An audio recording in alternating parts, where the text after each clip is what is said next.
Hello, இன்னைக்கு Saturday, வீட்டில் மாவு காலி, எல்லாமே காலி. என்ன செய்யலாம்? அதிரடியாக ஒரு சாப்பாடு நைட்டுக்கு சூடாக செஞ்சு சாப்பிட்ணும். இல்லை வேலைக்கு போயிட்டு வராங்க, டயர்டாக இருக்குது, சீக்கிரமாக செஞ்சு சாப்பிட்ணும். அதே மாதிரி லஞ்ச் பாக்ஸ்க்கு சூப்பரான ஒரு ஐட்டம் அரிசியும் பருப்பு சாப்பாடு. அது என்னோட ஸ்டைலில் எங்கள் வீட்டில் எல்லாருக்கும் பிடிச்ச மாதிரி இன்னைக்கு நான் செய்ய போகிறேன். வாங்க எப்படி செய்கிறதுன்னு பார்க்கலாம். ஓகே, இப்போ அரிசியும் பருப்பு சாப்பாடுக்கு இங்கே அரிசி பருப்பு ரெண்டையும் நல்லா அலசி ஊற வச்சுருக்கேன். அளவு என்னன்னா 1 டம்ளர் அரிசிக்கு 1/2 டம்ளர் பருப்பு. 3 டம்ளர் அரிசி எடுத்திருக்கேன், 1.5 டம்ளர் பருப்பு போட்டிருக்கேன். அதுக்கப்புறம் வெங்காயம், தக்காளி, காஞ்ச மிளகாய், இடித்த இஞ்சி, கருவேப்பிலை. தக்காளி நிறையா போட்டால் எனக்கு ரொம்ப பிடிக்கும், அது ஒரு டேஸ்ட்டாக இருக்கும். புளி சேர்த்த மாட்டேன், அதனால இது. அதுக்கப்புறமா கொஞ்சமாக சாம்பார் தூள். ஓகே, சரி. இப்போ அடுத்து அடுப்பு பற்ற வச்சுக்கலாம். ஓகே, அடுப்பு பற்ற வச்சு குக்கர் வச்சாச்சு.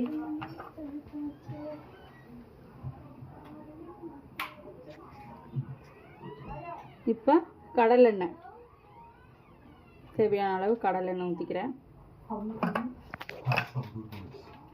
ஓகே, எண்ணெய் நல்லா சூடாயிடுச்சு. இப்போ கடுகு போட்டுக்கிறேன். அடுத்து கொஞ்சமாக சீரகம் போட்டதுக்கப்புறம் நம்மளோட இன்க்ரீடியன்ட்ஸ் வெங்காயம் பொரிஞ்சிச்சா, கருவேப்பிலை,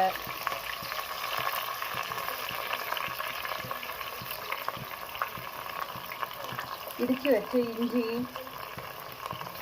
அப்புறம் காஞ்ச மிளகாய்.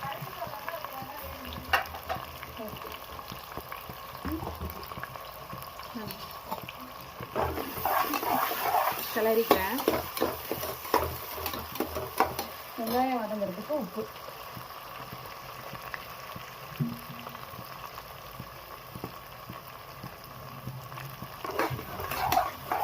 நான்லாம் அங்கே கன்சீவாக இருக்கும்போது ஏதாவது சாப்பிட்ணுன்னு தோணும், ஆனால் ஜங்க் சாப்பிடக்கூடாதுன்னு சொல்லுவாங்க. சூடாக சாப்பிட்ணுன்னு தோணும். அப்போ இந்த சாப்பாடு தான் செஞ்சு சாப்பிடுவேன். நல்லாயிருக்கும் சுட சுட சாப்பிட்றதுக்கு. அதுவும் அப்போ நவம்பர் டிசம்பர் குளிர் டைம்.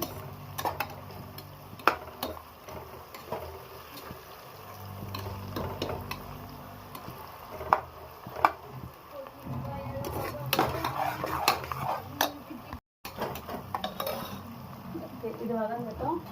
இந்த டைமில் கொஞ்சமாக மஞ்சள் தூள், கொஞ்சமாக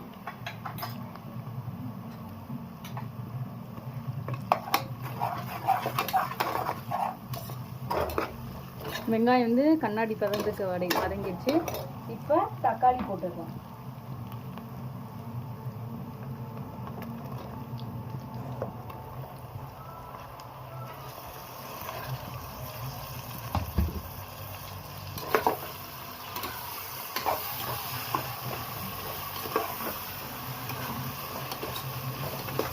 இந்த தக்காளியோடைய சாம்பார் பொடி போட்டுக்கிறேன். அப்போ தான் நல்லா அந்த மசாலாவோட வதங்கும். உங்களுக்கு வேணுன்ற அளவு சாம்பார் பொடி போட்டுக்க வேண்டியதுதான். நான் எல்லாத்தையும் போட்டுடுறேன். இருந்தது அத்தனையும் போட்டுட்டேன்.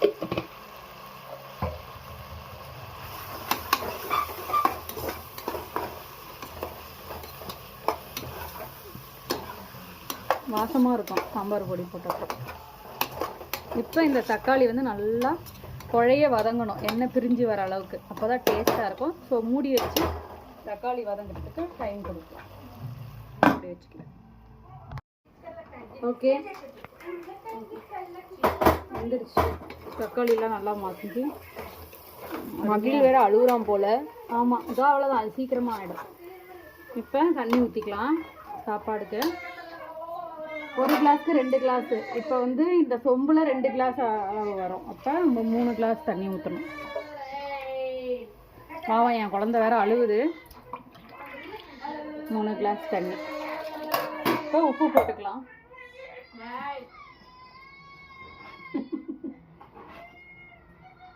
சாப்பாட்டுக்கு தேவையான உப்பு கலந்துக்கிறேன். கலந்து தண்ணி கொதிக்கிற அளவுக்கு வெயிட் பண்ண வேண்டியதுதான். நல்லா கொதிக்குது போல. அதான கொதிக்குது. உப்பு பார்க்கலாம்.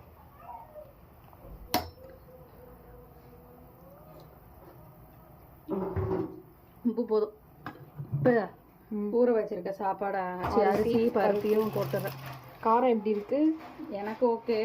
பருப்பு சாதம் போது நிறைய காரம் தேவையில்லை. ஓகே, இப்போ 4 விசில் வந்து விசிலும் அடங்கிருச்சு. இப்போ குக்கரை ஓப்பன் பண்ணுறேன். ஓகே, அருமையாக வந்திருக்கு போல இருக்கு. சோறு வெந்துருச்சா முதல்ல அதை பார்ப்போம். Okay, super. கிளறி விட்டுறலாம். கொஞ்சம் குழஞ்சாப்புல இருக்குது, அப்போ தான் டேஸ்ட்டாக இருக்கும்.